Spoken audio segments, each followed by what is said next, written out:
Hi everyone, my name is Erin Delmore. I'm Bustle senior political correspondent, and today we're meeting with Cynthia Nixon to talk about her run for governor of the state of New York. She's invited us into her home to talk about her campaign. Let's go. President Trump has nominated Brett Kavanaugh to take a seat on the Supreme Court. What's your reaction? Terror. Terror. I mean, I think that this is one of the things that people were most afraid of with Donald Trump, that he would have such influence in the court, and we've seen now not only one appointment, but now two. And I'm very scared for Roe versus Wade. I'm scared for marriage equality. I'm scared for America. My mother had an abortion before it was legal, and when I was old enough, she talked to me about it. It was very painful for her to talk about, but it was very important for me to know that she had had one, and that it had been illegal and it had been horrible, and that I think it was very important for her to convey to me how critical reproductive freedom was.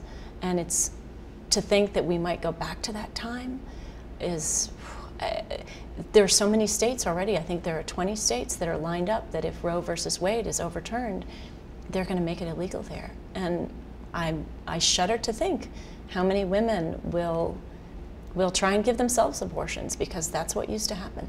There's a reckoning going on inside the Democratic Party right now, and people inside the party and also people outside of it are saying it's moving too far left. Oh my goodness. I want to ask you your reaction to that, and tell me what you think the Democratic Party looks like 5 years from now. Are people really saying it's moving too far left? I mean, I hear people poo-pooing it, that it isn't real. I saw Nancy Pelosi's comment that Democratic socialism was not a force to be reckoned with in the Democratic Party, and I think she's absolutely wrong.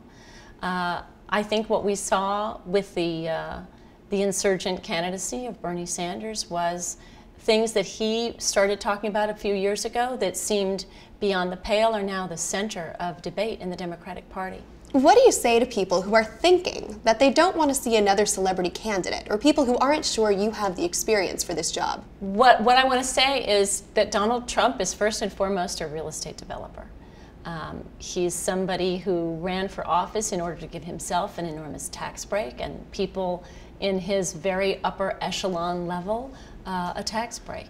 There's nothing inherently wrong with celebrity in politics. It's what you do with your celebrity. We've been speaking about this wave of Democratic women who are running for governor for the first time, and a lot of them are millennial women.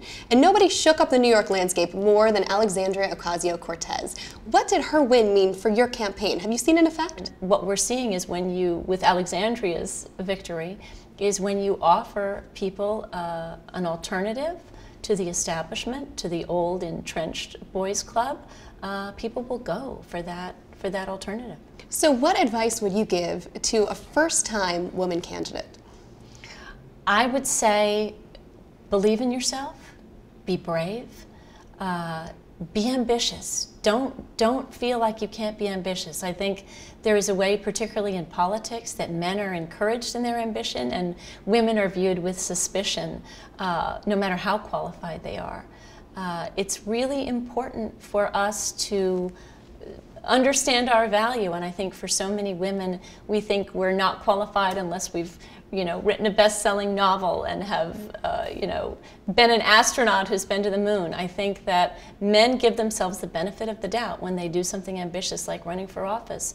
And if we want more women to run, and if we want our voices in government, which I think we do, we just need to be a bit bolder.